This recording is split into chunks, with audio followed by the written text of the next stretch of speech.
Hey there YouTube, Mountain Boy here, bringing you today my review of the Joker Bushcrafter. I've had this knife maybe about 3 months now and have been kind of using it both at home and on my property for all sorts of things. And so I think I'm kind of ready to give you my review of it. I do have a video unboxing where I go through all the specs, but real quickly, it's a 4.13 inch blade, drop point, flat ground. It's the micarta handles. The steel is the kind of Bowler N695 stainless. It has a Rockwell hardness of 58 HRC. The blade thickness, it's 0.15 inch or 3.7 millimeters in thickness. And the street price on this really kind of varies. On Amazon, I think with this option, just the leather sheath, no fire starter, I think this is like $96. I would kind of compare it to other knives real quick. I first of all compare it to its kind of sibling. This is the Joker Lynx, and it has the same blade length, a little bit different. First of all, it's a thicker blade at 4 millimeters, has a little bit of a longer handle length to it. The geometry of the knife, the blade is a little bit wider, but it also kind of has less of a flat grind. So you physically just have more metal and more weight in this knife. As a result, it has a little bit more kind of heft in the knife as when it kind of comes to chopping. Price point on this is $90, and that's with the basic leather sheath. And there is also a Kydex option with it. The third thing I'd kind of compare it to is the Mora Garberg, which this is the black version with the poly sheath. And so this comes in at today on Amazon $68. It's a little bit thinner blade at 3.2 millimeters, although it's a little bit longer at 4.3 inches. So and I just want to kind of set the stage for kind of conversation as we're kind of going forward. So how did the Bushcrafter perform? I think first of all, the geometry of this, having that kind of full flat grind, it's a lighter knife. It feels a little bit more nimble in hand, a little bit more controllable. I think where you see that is where I noticed it mostly was if I'm literally carving a steak, you know, like something with a bone in, where I'm having to kind of work in and around the bone.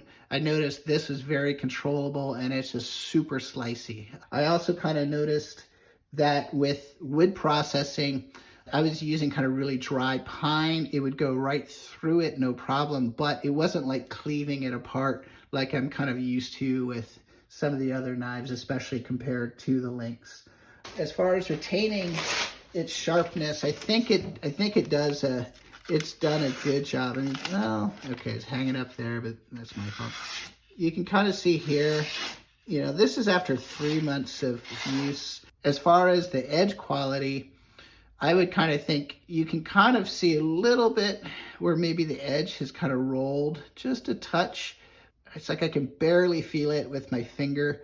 I think it's the type of thing where a strop or a ceramic rod would just kind of clean that up real quick and it just would put it right back into service. As far as the handle, it's really good. It fills the hand. You can kind of see I have medium-sized hands, and so I have plenty of handle and plenty of thickness to where I've got a secure grip. You know, I can kind of do various grips. If I kind of want to have it long, I can, and I'm not creating a hot spot there. Very smooth, no hot spots. And I think, and I do want to stop and just really credit the artisans in, you know, that Joker employs, and generally in the town of Albacete in Spain. I mean, there's just Kudman and CDS. There's just so many cool knife makers there that kind of do this style, and it's just beautifully done. It you know, it's the type of thing, it really is an heirloom quality knife. As far as the sheath, that's one thing. The overall quality of the sheath, the leather, it's beautiful. You can see it's thick, it's well made. I like how it has a double snap on the dangler. That's really good for security. But I will say this, I don't like how this loop is riveted because it moves, and what happens is as I'm wearing it, it contorts the knife on my belt in all sorts of strange directions, and I find it snags. And so when I go to use it, sometimes it's literally like that on my belt instead of just straight up and down. And I'll just kind of compare this real quick. This is very similar form factor to this Benchmade Puko. And Benchmade also does their Bushcrafter kind of in a similar sheath that I added a dangler. But here you can see it's rigidly sewn on both the top and the bottom.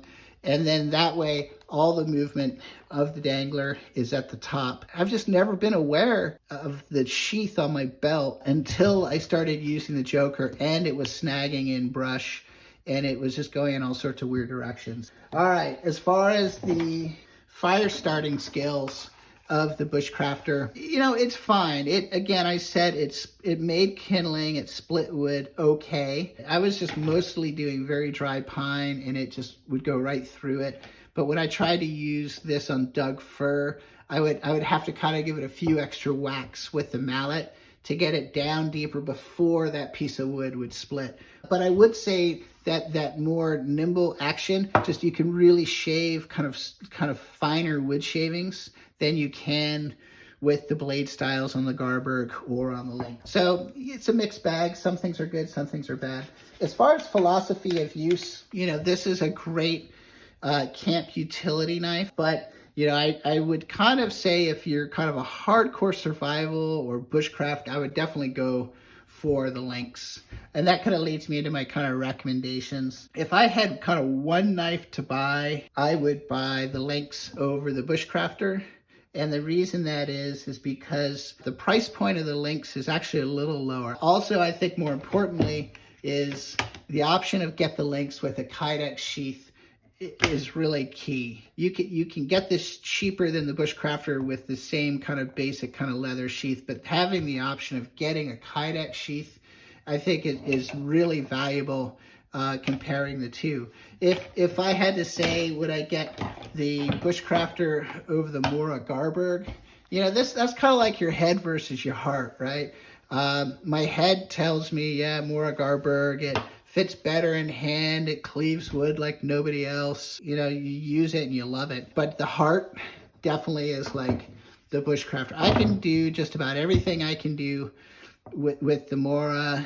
Maybe not quite as well, but we're talking about such insignificant differences. Anyway, I'll leave that up to you as far as if you're kind of a head or heart kind of guy. Well, as you can see, we got some work done. Got a fire going. It started snowing pretty good. So I'm going to call it good, especially because I got two-wheel drive and actually want to get home. Anyway, if you like this video, go ahead, like, share, especially for this guy. Look at this guy. Yeah. And comment, please. Take care. Mountain Boy out. Bye. What kind of knife is it? It's a Joker Bushcrafter. Ooh, Joker.